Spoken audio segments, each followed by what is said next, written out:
이번 시간에는 우리 애플리케이션 성능 개선에 대해서 같이 한번 살펴보도록 하겠습니다.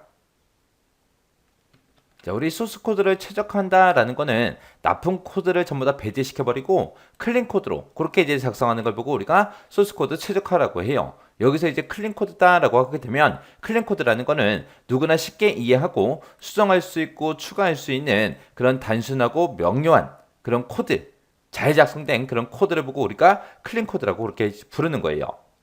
여기서 이제 나쁜 코드는 로직이 이제 복잡하고 이해하기 어려운 그런 코드. 가장 대표적인 나쁜 코드가 우리 스파게티 코드라는 것도 있고 외계인 코드도 있고 이렇게 두 가지가 있습니다. 스파게티 코드라는 거는 우리 스파게티 먹다 보면 면들끼리 전부 다 복잡하게 서로 얽혀 있죠. 그거 보고 얘기하는 거예요. 코드의 로직이 서로 복잡하게 얽혀 있는 그런 코드를 보고 우리가 스파게티 코드라고 부르는 거고, 외계인 코드다라고 하게 되면 아주 오래되거나 참고 문서 아니면 개발자 이런 게 없어요. 없이 유지보수가 어려운 그런 코드를 보고 우리가 외계인 코드라고 합니다.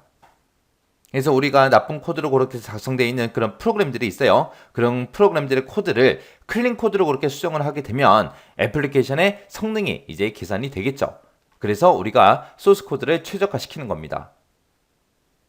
그때 이제 클린 코드 작성 원칙이요. 클린 코드 작성 원칙에 보게 되면 지금처럼 가독성, 단순성, 의존성, 배제, 그 다음에 중복성, 최소화, 추상화하고 이렇게 5가지가 있습니다. 가독성이라는 건 말 그대로 쉽게 읽을 수 있도록 작성한다.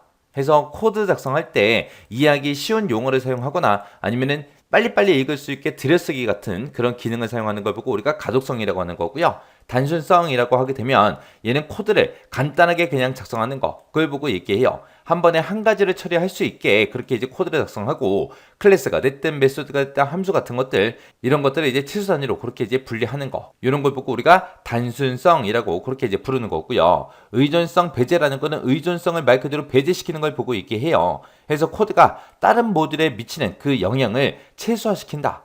그게 이제 의존성 배제예요. 해서 내가 가지고 있는 코드를 변경했을 때 다른 부분에 영향이 없도록 그렇게 작성하는 걸 보고 얘기하는 거죠.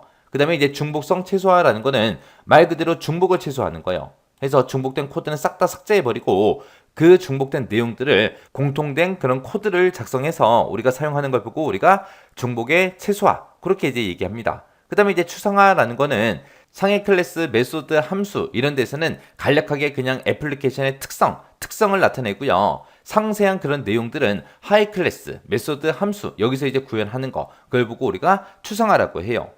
그래서 클린 코드 작성 원칙에는 가독성, 단순성, 의존성 배제, 중복성 최소화, 추상화 이렇게 5가지가 있다. 뭐가 뭔지 구분할 수 있게 잘 보고 지나가셔야 됩니다. 그 다음에 이제 소스 코드 최적화 유형이요. 최적화 유형에는 지금처럼 이렇게 2가지가 있어요.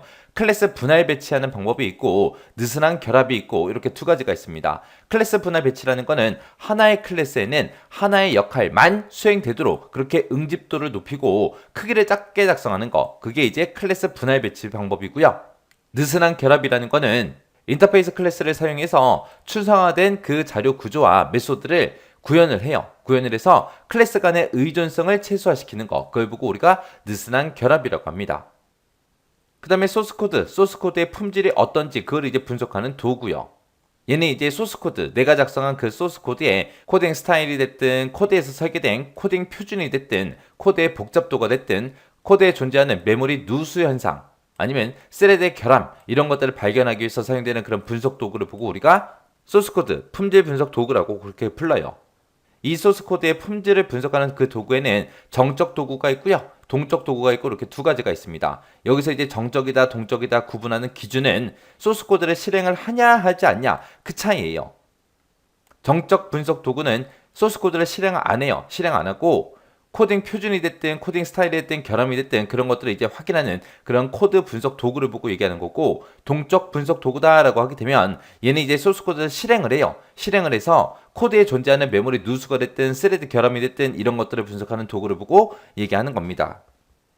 자, 그럼 정적 분석 도구에 보게 되면 종류에 여러 가지가 있죠. 그리고 동적 분석 도구에도 이렇게 2가지가 있습니다. 이런 종류에 대해서 이제 같이 한번 살펴보자고요. 자, 우리 품질 분석 도구의 종류에 보게 되면 지금처럼 이렇게 6가지가 있습니다. 이 6가지가 이제 우리 정적 분석 도구요.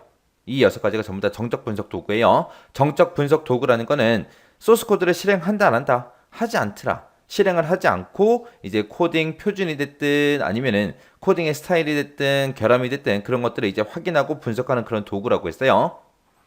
자, 첫 번째 거 PMD요. PMD라는 거는 소스 코드에서 이제 미사용한 변수가 됐든 최적화되지 않은 그런 코드들 있죠. 이런 결함을 유발할 수 있는 그런 코드를 검사해 주는 거. 그게 이제 PMD요. 그다음에 이제 CPP 체크라는 게 있습니다. CPP 체크라는 거는 얘는 C 언어가 됐든 C++ 이런 언어의 이제 코드에 대해서 이제 메모리 누수가 됐든 오버플로우 같은 것들 그런 것들을 이제 분석해 주고요. 그다음에 이제 소나큐브라는 게 있어요. 얘는 이제 중복 코드가 됐든 복잡도가 됐든 코딩 설계 이런 것들을 분석하는 소스 분석 통합 플랫폼을 보고 소나큐브라고 그렇게 이제 부릅니다.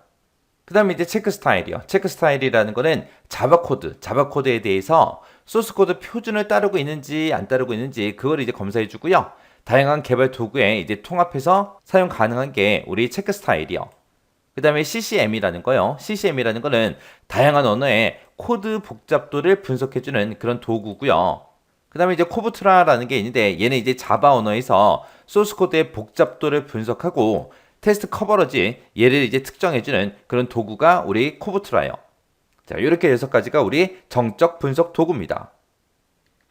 그 다음에 이제 동적 분석 도구가 지금처럼 이렇게 2가지가 있어요. 우리 동적 분석 도구라는 거는 소스 코드를 실행한다 그랬어요.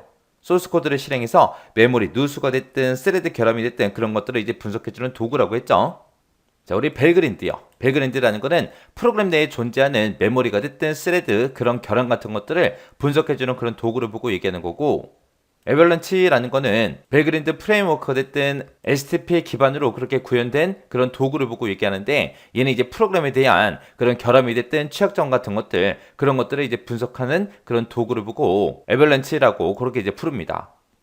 자, 이렇게 해서 이제 애플리케이션 성능 개선에 대해서 같이 한번 살펴봤는데, 자, 이번 시간에 배운 내용 중에서는 외계인 코드가 뭔지, 스파게티 코드가 뭔지 그 개념 잘 숙지하시고요. 클린 코드 작성하는 그 원칙이 있었어요. 그 원칙 5가지 그 종류하고 특징 정확하게 파악하고 지나가시기 바랍니다.